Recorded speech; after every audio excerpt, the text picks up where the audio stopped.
Januari 2026 menjadi bulan yang dingin bagi hubungan diplomatik Amerika Serikat dan Eropa. Bukan karena cuaca di Arktik, tapi karena ambisi Presiden Donald Trump yang kembali mengincar Greenland. Trump menolak jalan damai.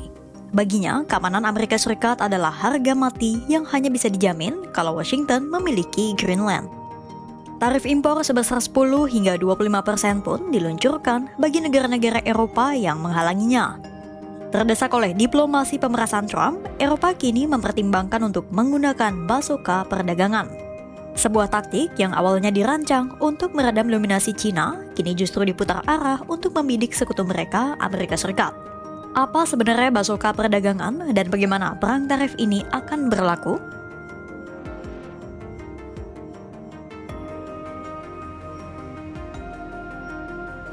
Sebelum mengenal apa itu bazooka perdagangan, mari kita tilik terlebih dahulu seperti apa hubungan Eropa dan Amerika Serikat saat ini. Melansir dari Al Jazeera, rentetan ketegangan Amerika Serikat dan Eropa berlanjut hingga ke sebuah surat. Pada Senin 19 Januari 2026, kantor Perdana Menteri Norwegia mengonfirmasi pesan mengejutkan dari Trump. Isinya bukan soal kerjasama, tapi kekecewaan karena Trump tidak diberikan hadiah Nobel perdamaian. Begini isi suratnya.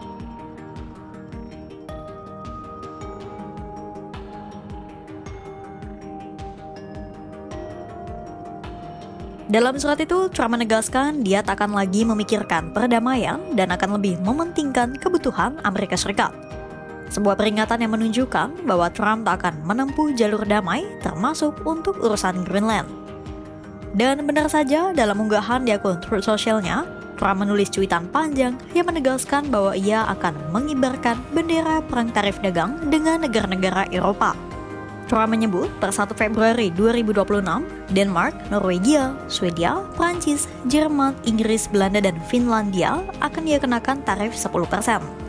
Jika sampai Juni 2026 negara-negara itu masih bersikeras menghalangi Trump untuk merebut Greenland, maka tarif akan dinaikkan jadi 25%. Lantas, apa langkah Eropa? Apakah mereka akan tunduk pada ancaman Trump?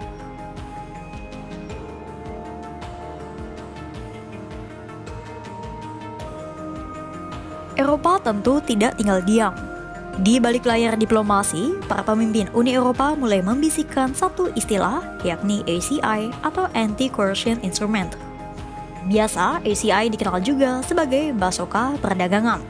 Anggota parlemen Jerman, Bernd Lange mengatakan, mungkin ini waktunya untuk menggunakan bazooka perdagangan melawan perang tarif Trump. Tak hanya Lange, Presiden Prancis Emmanuel Macron pun juga turut menyerukan hal serupa. Pertanyaannya, apa itu ACI alias bazooka perdagangan? Jadi, senjata ekonomi ini lahir pada tahun 2021. ACI adalah mekanisme hukum yang diusulkan Uni Eropa untuk melindungi mereka dari tekanan ekonomi dari negara-negara non-Uni Eropa. Jadi, semua bermula pada tahun 2021 saat Lithuania ditekan habis-habisan oleh Cina secara ekonomi karena mengizinkan pembukaan kantor perwakilan Taiwan di negaranya. Mirip dengan Trump, saat itu Cina melarang semua barang dari Lithuania untuk masuk ke Beijing. Pada dasarnya, bazooka perdagangan melibatkan serangkaian tindakan, mulai dari tarif pembalasan yang tinggi sampai peningkatan bea cukai. ACI juga bisa diterapkan melalui pemblokiran akses barang dan jasa melalui kuota atau lisensi.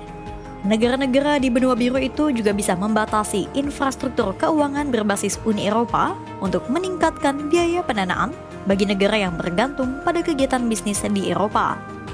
Dan mungkin itu yang akan diterapkan Uni Eropa terhadap Amerika Serikat.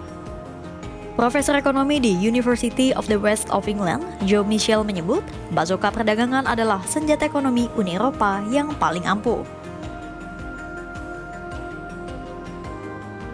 Pertanyaannya, bagaimana Uni Eropa mengimplementasikan bazooka perdagangan terhadap Amerika Serikat?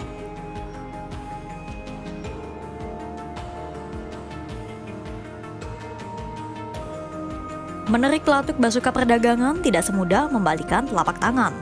Ada proses birokrasi yang ketat di baliknya. Pertama, anggota Uni Eropa atau perusahaan di Eropa harus mengajukan pengaduan yang menuduh adanya paksaan ekonomi dari negara non-Uni Eropa. Kemudian, Komisi Uni Eropa harus meluncurkan penyelidikan formal dulu yang bisa memakan waktu sampai 4 bulan. Kalau Komisi memang menemukan adanya pemaksaan ekonomi, Komisi akan menyelesaikan masalah itu lewat diplomasi terlebih dahulu. Kalau upaya diplomasi gagal, baru Uni Eropa bisa mengaktifkan ACI alias Basoka Perdagangan. Tapi, pengaktifan ACI harus melalui pengambilan suara terlebih dahulu. Setidaknya 15 dari 27 negara Uni Eropa alias 65%-nya harus setuju melakukan ACI. Di sini, Jerman, Prancis, dan Italia punya andil yang kuat karena populasi mereka yang besar. Begitu usulan untuk mengaktifkan Basoka Perdagangan diajukan, negara-negara anggota memiliki waktu 10 minggu untuk mengatakan ya atau tidak. Secara total, seluruh proses dapat memakan waktu sampai 1 tahun sebelum akhirnya senjata ekonomi ini benar-benar diterapkan. Joe Michel menyebut Komisi Uni Eropa mungkin akan bergerak dengan cepat mengingat urgensi situasi. Tapi, pemungutan suara untuk mengimplementasikan ACI bisa memakan waktu berbulan-bulan lamanya. Selain ACI, Uni Eropa juga punya 2 alat ekonomi lain yang bisa digunakan untuk membalas Amerika Serikat. Pertama, tarif balasan, dan kedua, penangguhan kesepakatan perdagangan Amerika Serikat dan Uni Eropa. Tapi, kalau Uni Eropa membalas tarif Trump, sebenarnya mereka juga akan mengalami dampak buruknya. Dengan menerapkan senjata ekonomi ke Amerika Serikat, perusahaan-perusahaan Eropa yang bergantung pada Amerika Serikat akan mengalami kenaikan biaya operasional.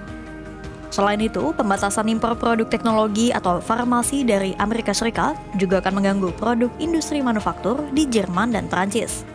Jadi, kalau Uni Eropa memang akan menerapkan senjata ekonomi terhadap Amerika Serikat, perlu adanya tindakan preventif untuk menghindari guncangan ekonomi di negara mereka. Pada akhirnya, polemik Greenland dan munculnya Basoka Perdagangan bukan sekadar urusan jual beli lahan atau sengketa tarif biasa. Ini adalah ujian paling ekstrim bagi ketahanan aliansi Barat sejak Perang Dunia Kedua. Bagi Eropa, menggunakan Basoka Perdagangan adalah sebuah keputusan si malakama. Di satu sisi, jika Uni Eropa tetap diam, mereka akan terus menjadi bulan-bulanan diplomasi transaksional Trump. Tapi di lain sisi, menarik pelatuk Basoka Perdagangan berarti Eropa siap menanggung luka ekonomi yang tidak sedikit. Apakah Trump akan melunakkan ancamannya pada 1 Februari nanti? Ataukah Eropa akan dipaksa menembakkan Basoka ekonominya untuk pertama kali dalam sejarah? Pantau terus perkembangannya hanya di kanal YouTube Kompas.com.